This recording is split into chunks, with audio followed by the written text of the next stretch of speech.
절벽 끝 비틀거리는 남자의 뒤에서 차가운 목소리가 들려왔습니다. 미안하다 정우야. 하지만 이 공방은 절 이젠 내 거야.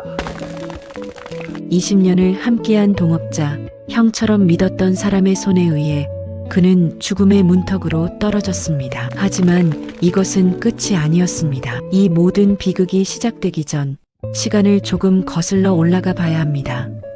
새벽 4시 전통 목가구 공방의 형광등이 켜져 있었습니다.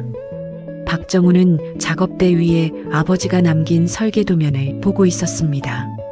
손때가 묻은 종이 위에는 수십 년의 시간이 눌어붙어 있었습니다. 나무는 거짓말을 하지 않는다. 아버지의 말이었습니다. 정우는 그 말을 기준으로 살아왔습니다. 빠르지 않아도 괜찮았고 크게 벌지 못해도 상관없었습니다. 중요한 건 틀리지 않는 것이었습니다. 그 공방이 여기까지 온 데에는 윤성호의 공도 분명히 있었습니다. 성호는 기술자는 아니었습니다. 하지만 세상을 읽는 눈은 있었습니다. 해외 전시회를 알아봤고 바이어를 연결했고 정우의 가구를 이야기 있는 브랜드로 만들었습니다. 프랑스 바이어와의 계약도 성우가 끌어온 것이었습니다. 하지만 성우의 마음속 깊은 곳에서는 분노가 자라고 있었습니다. 20년을 함께 일했지만 언론은 항상 정우만 조명했습니다. 전통의 계승자 박정우, 아버지의 혼을 이어받은 장인, 투자를 유치한 것도 해외 바이어를 연결한 것도 모두 자신이었는데 왜 정우만 주목받는가? 그 의문은 점차 확신으로 변했습니다. 이 공방은 내가 키운 거야. 그날 저녁 성우는 술을 꺼냈습니다. 오늘은 한잔해야지.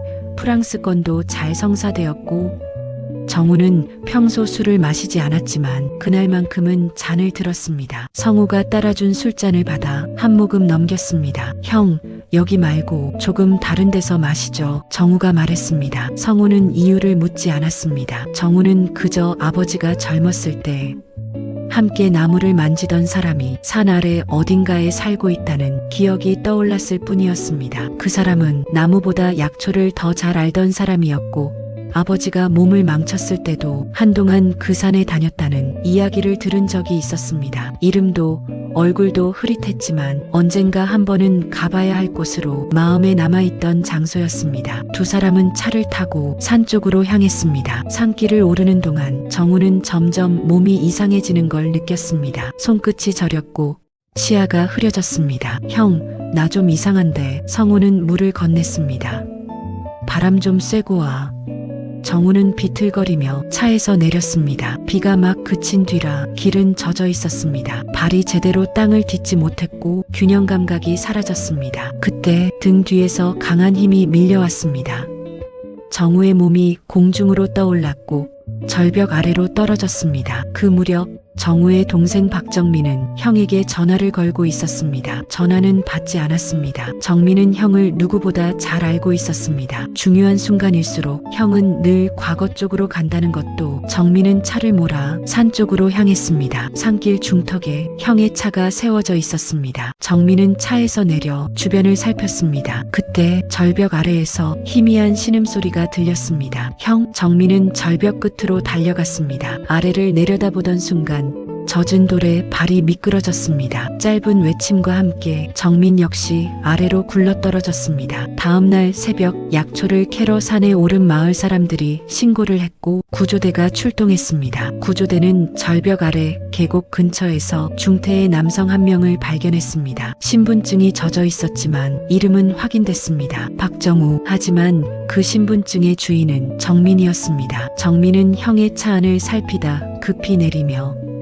형의 지갑을 주머니에 넣어두었던 것입니다. 병원 기록은 그렇게 시작됐습니다. 척수 손상이 심합니다. 의식을 회복해도 하반신 마비 가능성이 큽니다. 윤성호는 복도에서 그 말을 들었습니다. 슬픔과 안도가 동시에 스쳤습니다. 병실에 들어가 환자를 확인했지만 얼굴이 심하게 부어 있었고 붕대로 감겨 있었습니다. 성우는 그가 정우라고 믿었습니다. 그 시간 정우는 절벽 아래 더 깊숙한 계곡 속에 떨어져 있었습니다. 폭우가 쏟아진 날 강순덕은 계곡물이 불어났는지 확인하러 나섰습니다. 계곡 상류 바위 틈에 끼인 사람의 팔을 발견했습니다. 순덕은 급히 다가가 맥박을 확인했습니다. 살았구먼.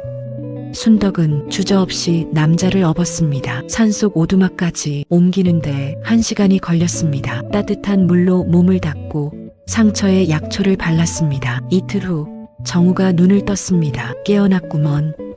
이 눈빛. 아직 끝난 사람이 아니네. 정우는 자신의 몸 상태를 파악했습니다. 다리는 움직이지 않았습니다. 감각도 없었습니다. 끝났구나. 그는 그렇게 생각했습니다. 하지만 시간이 지나며 조금씩 감각이 돌아왔습니다. 아주 미세하게 발끝이 떨렸습니다.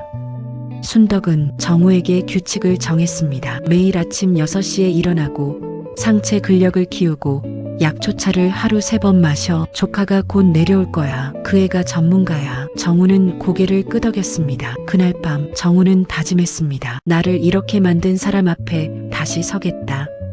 며칠 뒤 순덕이 마을에 내려갔다가 신문을 가져왔습니다. 전통 공방 대표 박정우 산책 중 실족 사고. 정우는 기사를 읽으며 얼어붙었습니다. 병원에 입원한 사람, 중태에 빠진 사람, 그게 자신이 아니라는 걸 알아챘습니다. 정민이가 나를 찾으러 왔구나. 정우의 목소리가 떨렸습니다. 동생이 자신을 찾으러 왔다가 대신 모든 걸 뒤집어 쓴 것입니다. 자신의 신분증을 가지고 있었기에 모두가 그를 박정우로 착각한 것입니다. 순덕의 조카 이은주가 도착했습니다. 10년간 재활치료사로 일한 그는 정우의 상태를 보고 말했습니다. 병원 가셔야 해요. 정우가 고개를 저었습니다. 아직은 안 됩니다. 지금 나가면 모든 걸 잃습니다. 정우는 상황을 설명했습니다. 성우가 자신이 죽었거나 회복 불가능하다고 믿고 있을 것이고 그 사이 공방을 차지하려 할 것이라고. 은주는 정우의 눈에서 절박함과 의지를 읽었습니다. 좋아요. 하지만 제 말 들으셔야 해요. 중간에 포기할 거면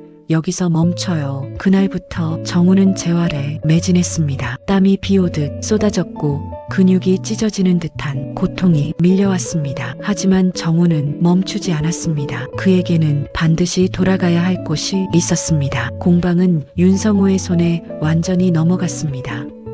성우는 산 동네 사람들을 불러 자리를 마련했습니다. 지역 언론 앞에서 그는 고개를 숙이며 말했습니다. 정우를 구해주셔서 감사합니다. 그의 말에는 슬픔보다 먼저 이 일이 더 커지지 않기를 바라는 조급함이 묻어 있었습니다. 여러분이 아니었다면 상태는 훨씬 더 나빠졌을 겁니다. 그는 정우를 살려낸 사람들에게 감사의 뜻이라며 건강음료를 건넸습니다. 공방은 멈추지 않겠다고, 대표의 빈자리는 자신이 책임지겠다고 말했습니다. 하지만 순덕이 마을에 내려갔다가 그 음료를 하나 얻어와 냄새를 맡아보고는 미간을 찌푸렸습니다. 몸 약한 사람들부터 챙기라 했다는 말이 순덕의 마음에 오래 남았습니다. 쓴맛이 강했고 약재 냄새가 과하게 섞여 있었습니다. 순덕은 70여 년을 산에서 살며 수없이 많은 약초를 다뤄왔습니다. 이거 아무나 먹을 게 아니야. 몸 약한 사람은 탈락했어. 순덕은 마을 이장에게 조용히 연락했습니다. 배포는 그날로 멈췄고 이유를 묻는 사람은 없었습니다. 성우는 주민들에게 선심을 쓰며 자신의 일을 계속했습니다. 해외 계약을 이행했고 언론을 상대했고 투자자들을 안심시켰습니다. 그리고 내부적으로는 하나의 절차를 밟기 시작했습니다. 대표 부재 상태에 장기화에 따른 경영구조 재편, 쉽게 말해 정우의 지분을 정리하고 성우가 단독 대표가 되는 과정이었습니다. 그 최종 단계가 임시 주주총회였습니다. 성우는 투자자들에게 공문을 보냈습니다. 박정우 대표의 장기 부재로 인한 경영권 이전권 날짜는 석 달 후로 잡혔습니다. 법적으로 문제없는 절차였습니다. 대표가 업무를 수행할 수 없는 상태가 지속될 경우 공동대표가 단독 경영권을 가질 수 있었습니다.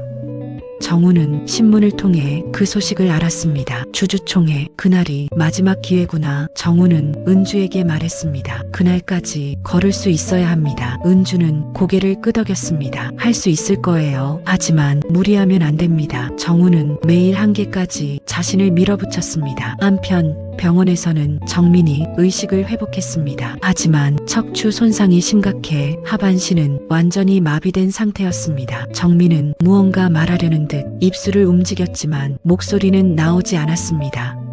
성우는 병실 밖에서 그 모습을 지켜봤습니다. 그리고 조용히 돌아섰습니다. 석 달이 흘렀습니다. 정우는 지팡이를 짚고 오두막 앞을 걷고 있었습니다. 아직 불안정했지만 걸을 수 있었습니다. 은주가 옆에서 지켜봤습니다. 이제 됐어요. 하지만 너무 무리하지 마세요. 정우는 고개를 끄덕였습니다. 순덕이 다가와 말했습니다. 자네 서두르지 마. 복수는 차갑게 식혀야 제대로 된 맛이 나는 법이야. 정우는 순덕을 바라봤습니다. 복수가 아닙니다.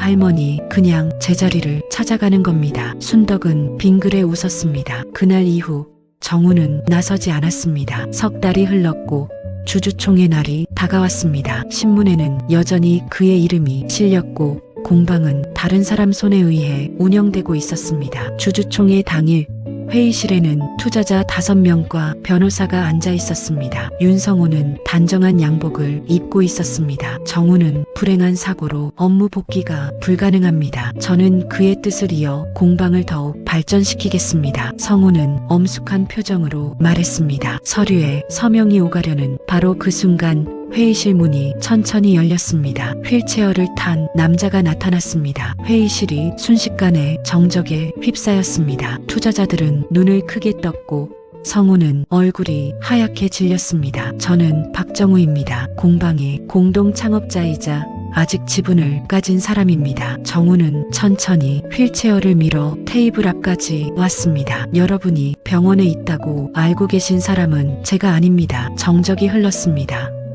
정우는 숨을 골랐습니다. 그날 절벽 아래로 떨어진 사람은 2명이었습니다. 하나는 저 박정우, 그리고 하나는 저를 말리러 왔다가 같은 자리에서 함께 떨어진 제 동생 박정민입니다. 사람들의 얼굴이 굳었습니다. 병원에 실려간 사람은 제 동생 정민이었습니다. 모두가 그를 저로 착각했습니다. 정우는 윤성호를 바라봤습니다. 형은 그 병실에 누워있던 사람이 저라고 믿었습니다. 잠시 멈춘 뒤 분명하게 말했습니다. 그리고 확인하지 않았습니다. 정우는 가방에서 녹음기를 꺼냈습니다. 이 안에는 그날 밤의 진실이 담겨 있습니다. 재생 버튼을 눌렀습니다. 스피커에서 성우의 목소리가 흘러나왔습니다. 미안하다 정우야.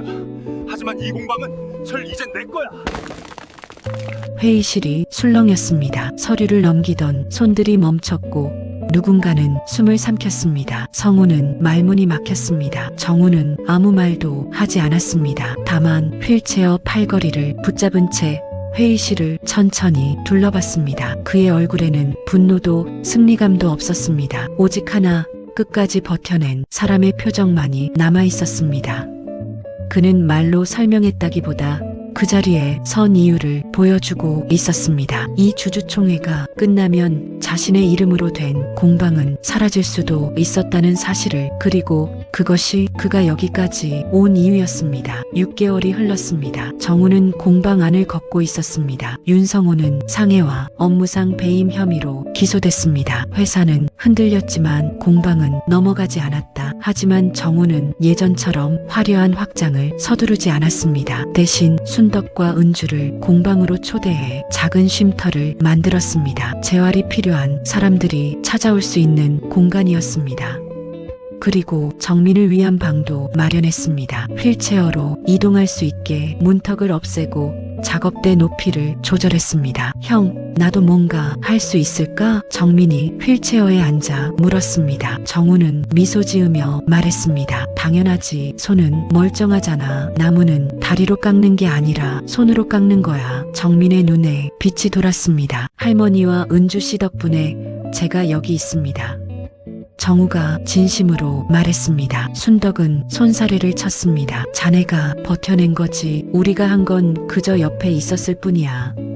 정우는 고개를 끄덕이며 공방 안쪽을 바라봤습니다. 아버지의 도면이 여전히 벽에 걸려 있었습니다. 그는 천천히 작업대로 걸어갔습니다. 목발을 벽에 기대어 세우고 대패를 집어들었습니다. 나무를 깎는 소리가 고요한 공방에 울려 퍼졌습니다. 창밖으로 햇살이 쏟아졌고 순덕과 은주는 멀리서 그 모습을 지켜봤습니다. 정민도 휠체어로 작업대에 다가와 나무를 만지기 시작했습니다. 그날 절벽에서 떨어진 사람은 2명이었습니다. 원칙을 지키던 형 박정우, 현실을 알던 동생 박정민, 세상은 박정우라는 이름 하나만 기록했습니다. 그 이름 뒤에서 한 사람의 희생은 끝내 불리지 않았습니다. 세상은 한 사람만 보았고 그 오해 위에서 누군가는 모든 걸 얻으려 했고 누군가는 모든 걸 잃었습니다. 다리가 움직인 건 기적일지 몰라도 끝까지 버틴 건 형 박정우의 선택이었습니다. 그리고 그 선택이 두 형제를 다시 이곳에 세웠습니다. 공방 창문 너머로 보이는 산 능선에 석양이 지고 있습니다.